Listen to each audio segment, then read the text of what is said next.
Shalom, pessoal! Shalom, André! Bem-vindos todos! Estamos aqui com o historiador, guia de turismo, nosso parceiro, nosso amigo André Weinberg, para uma conversa sobre o livro dos Macabeus, né? Que agora nós estamos no período, na semana de Hanukkah. Durante a semana, a gente lê justamente a história da vitória dos Macabeus. Então, André, vamos lá. Tem muitas perguntas para te fazer. Vamos botar os pingos nos is aqui dessa história toda. André, me conta aonde está o livro dos Macabeus, o que aconteceu com ele e o que está contando ali, como é que é essa história toda. Bom, primeiro, muito obrigado de novo, Morá Miriam, pelo convite. Estar com vocês do Hebraico Simples é sempre um grande prazer. E se podemos falar de história, né, da terra de Israel, história da Bíblia, para mim também sempre um grande prazer. A história de Hanukkah, ela podemos dizer que ela tem duas partes. Ela tem a história mesmo da vitória da família, né, de Matitial, de Matatias, e dos seus filhos, os Macabeus, como eles foram chamados, apesar que só um deles, né, Yehudá, Judá, era conhecido como Macabeu, mas todos receberam o apelido desse que foi talvez o grande herói. Conta, né, a história da vitória dessa família contra a cultura grega, né, cultura grega que buscava entrar aqui na terra de Israel, influenciar a população, e principalmente na época dos Macabeus houve a profanação do templo em Jerusalém, e justamente a família, né, dos Macabeus se une para lutar e purificar o templo, que é isso que Hanukkah comemora, né, a purificação do templo, e claro, lembra a vitória dos Macabeus contra essa cultura. Essa é a primeira parte da história. A segunda parte da história, ela não é contada, né, no livro dos Macabeus, que é justamente a história do óleo que foi encontrado, o azeite que foi encontrado para acender a menorá, que era a luz do templo. E segundo, né, a história que os rabinos contam mais tarde, depois da época dos Macabeus, é que foi encontrado azeite para somente um dia, para deixar acesa a menorá, o candelabro de 7 braços que iluminava dentro do templo, somente para um dia. Mas que aquele azeite que tinha que ser fabricado, ser puro, e demoraria, né, pelo menos 8 dias para ser trazido para o templo.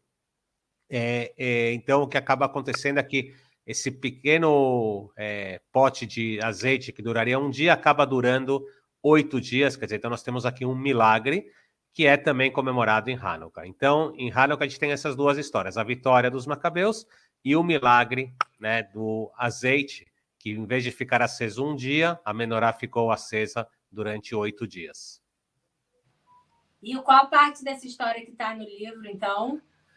O livro dos Macabeus, ele conta sobre a vitória dos Macabeus. Na verdade, nós temos 4 livros dos Macabeus, essa é a grande verdade, mas tem 2 que são aceitos, podemos dizer, mais, né, por grande parte dos historiadores, inclusive 2 desses livros, eles estão, né, na chamada Bíblia, na Bíblia católica, na Bíblia cristã católica. Esses 2 livros, o primeiro livro dos Macabeus, o segundo livro dos Macabeus, que conta sobre a vitória dos Macabeus. Isso é o que está contado no livro dos Macabeus. Também sobre a purificação do templo, mas não conta sobre o milagre do azeite. O milagre do azeite é contado depois, já no Talmud, né? No Talmud, os rabinos falam do milagre do azeite. Sim, você falou então que os 2 livros dos Macabeus estão na Bíblia católica, mas a gente sabe que eles não estão na Bíblia judaica e não estão em toda a Bíblia cristã, certo? Como é que é? Organiza essa história. O livro dos Macabeus, ele realmente não faz parte do que nós chamamos do canon, né, da canonização da Bíblia hebraica. Ele não faz parte dos livros que estão na Bíblia hebraica e, consequentemente, ele acabou não fazendo parte também da canonização da chamada Bíblia protestante, né, depois da reforma na igreja. Então, o livro dos Macabeus acabou ficando somente na Bíblia cristã católica. Organizando isso, é muito interessante, porque, na verdade, a canonização, a compilação do que nós conhecemos como a Bíblia hebraica, ela vai acontecer em algum momento do primeiro século depois de Cristo, depois da Era Comum, depois da destruição do templo. Aliás, não por acaso, né? Porque com a destruição do segundo templo no ano de 70 depois de Cristo, tinha que se buscar, né, algo que mantivesse o povo unido, né, que não separasse, já que o templo foi destruído e os sacrifícios também deixaram de existir. Então, a leitura da Bíblia era um desses fundamentos. Então, foi um momento de também falar, então, o que é a Bíblia? Né? E aí foi canonizado, decidido quais livros fariam parte da Bíblia. Nesse momento, se decide que o livro dos Macabeus não entraria. E qual o motivo disso? A gente pode dizer que, historicamente, sempre houve disputas, principalmente nessa época, né? A gente lê isso claramente sobre essa época, não só em livros de historiadores, como Flávio Joséfos, que escreveu nessa época sobre, né, as intrigas que existiam, os diferentes grupos que existiam dentro do que nós chamamos de judaísmo, diferentes pensamentos, como também lemos isso nas próprias fontes judaicas e também nos evangelhos, nas fontes cristãs, nós vemos diferentes grupos que pensavam diferentes. Então, aqueles que canonizaram, que fizeram, né, a canonização do livro chamado, né, que a gente chama de Bíblia Hebraica, eles não quiseram que os Macabeus saíssem como os grandes heróis da história. E sim, né, focar realmente nesse milagre que eu contei para vocês da luz, do azeite. E esse é o motivo também que não só que o azeite ficou como símbolo de Hanukkah e não os Macabeus, o livro dos Macabeus, o primeiro e o segundo livro dos Macabeus, que acabaram ficando na Bíblia Católica, saíram da Bíblia, da canonização da Bíblia hebraica.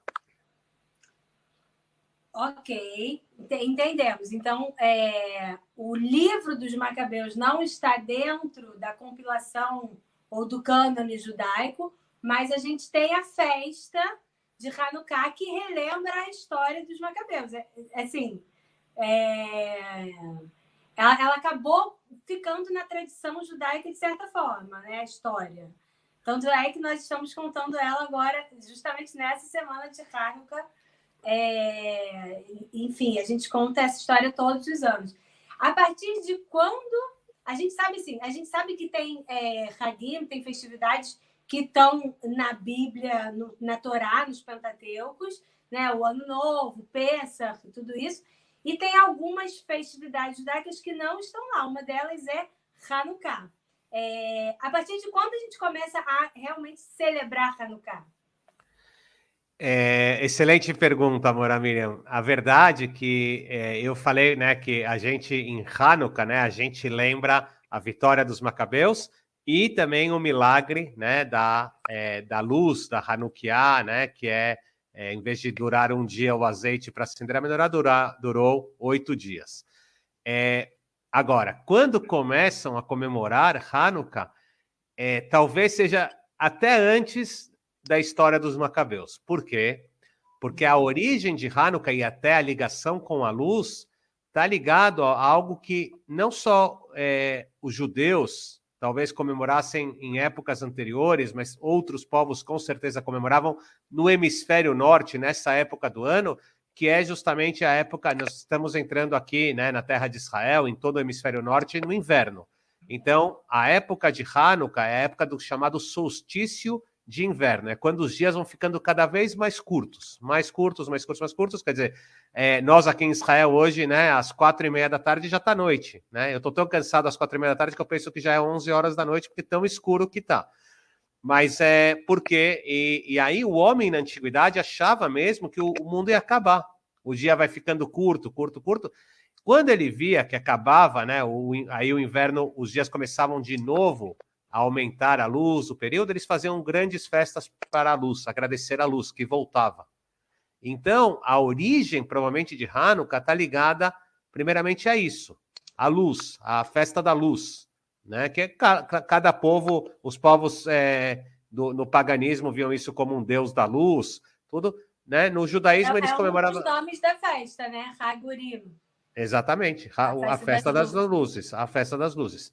Então, isso é interessante porque justamente o início, então, de Hanukkah, na verdade, está nessa ligação com o inverno, com o medo que a luz ia acabar. Então, isso é a primeira coisa. Mais tarde se conecta isso com o heroísmo dos macabeus, que isso não foi apagado. O heroísmo dos macabeus ele ficou, né, na história judaica, mesmo o livro dos macabeus não entrando no canone, na Bíblia, se lembrou os macabeus, né? Os macabeus foram lembrados também, e aí, é claro, mais tarde se juntou as duas coisas. Essa é a verdade. Os rabinos vieram, na época já do Talmud, provavelmente no século III, século IV, século V, e falaram, aqui tem duas coisas. Tem também o heroísmo dos macabeus, mas a gente não pode esquecer também, né, nesse caso, a força de Deus que veio e deu luz a Israel. No caso, em vez de durar um dia a luz da menorá, ela durou 8 dias. Então, quando começaram a comemorar Hanukkah, eu diria que a gente não sabe a data exata. Como a gente comemora hoje Hanukkah, eu poderia dizer que deve ter começado por volta do século II, século III, depois de Cristo, né? A comemoração de Hanukkah como a gente conhece hoje. Claro que depois se tem elementos na festa que surgiram. Os nossos antepassados não comiam sonhos fritos, né? Como a gente come hoje em dia com tantas calorias. Essa é uma tradição, né, que vai entrar, né, na história do povo judeu, né, de comer coisas fritas para lembrar o óleo, mas, claro, o acendimento da Hanukkah provavelmente vem do século III, século IV depois de Cristo. Muito legal. Ok, muito bom. Agora, André, qual é em qual lugar de Israel que os macabeus viviam? Vamos lá, vamos fazer uma ponte aqui. Ok, então eu vou surpreender, tá, Moramina? Eu vou surpreender. Os macabeus, eles viviam, segundo, né, o livro dos macabeus, eles viviam em Jerusalém. Só que eles deixaram Jerusalém, porque como Jerusalém foi profanada pela Antíocos e a cultura grega, os chamados Seleucidas, que vieram lá da Síria, eles não eram gregos, as pessoas se confundem um pouco, eles eram Seleucidas, eles vinham da região da Síria, mas eles tinham cultura grega, eles eram descendentes, né, da cultura grega. Então, quando eles conquistam Jerusalém e profanam o templo, os macabeus deixam Jerusalém e se reúnem numa das cidades mais bonitas de Israel, chamada Modin, que é onde eu estou sentado agora, né, onde eu vivo. Vou te levar para passear lá, levar todos, né? Vamos levar todo mundo para conhecer Modin. E eles se reúnem em Modin, que é um lugar muito central até hoje em Israel, né? Uma cidade muito central. Hoje, para quem quer conhecer Modin, está do lado do aeroporto, né? David Ben Gurion, o principal aeroporto de Israel, e bem no meio entre Jerusalém e Tel Aviv, que é uma cidade moderna, né? Tel Aviv não é uma cidade bíblica, né? Entre Jerusalém e Jaffa, bíblica, né? O porto de Jaffa. Então eles se estabelecem aqui. E aqui também, nessa região, acontecem as grandes batalhas dos macabeus contra, né, os exércitos de Antíocos e, né, né, os seus a cultura grega, vamos chamar assim. Então, é exatamente esse o convite que a gente vai fazer para as pessoas. Amanhã a gente vai continuar a nossa conversa, só que com um passeio virtual por Modin. A gente vai explicar. Eu e o André juntos, vamos continuar. A gente vai explicar sobre a história de Modin, só um pouquinho do que o André falou agora, da centralidade de Modin, e vamos conectar essa história toda dos macabeus, né? É isso mesmo, aliás, eu acho que eu vou me sentir muito mais natural caminhando assim, mas foi um prazer realmente esse bate-papo, essa entrevista, e sempre aqui à disposição, né, para contar e buscar resolver né, como fala, essas dúvidas que nós temos sobre a história da Terra de Israel, a história bíblica. É um prazer sempre estar aqui com vocês do Hebraico Simples. Maravilhoso, é sempre um prazer ter você aqui com a gente no Hebraico Simples. Então, Todarabá, muito obrigada pela participação. Espero que vocês tenham gostado desse vídeo. Se inscrevam no canal, se ainda são novos por aqui. Mandem para os amigos, porque a gente falou aqui bastante coisa que normalmente as pessoas não contam, né? As histórias que as morotas, professoras, não contam muito nas escolas. E então, manda para todo mundo e comenta, pode comentar. André, muito obrigada mais uma vez e obrigada para todos que Toda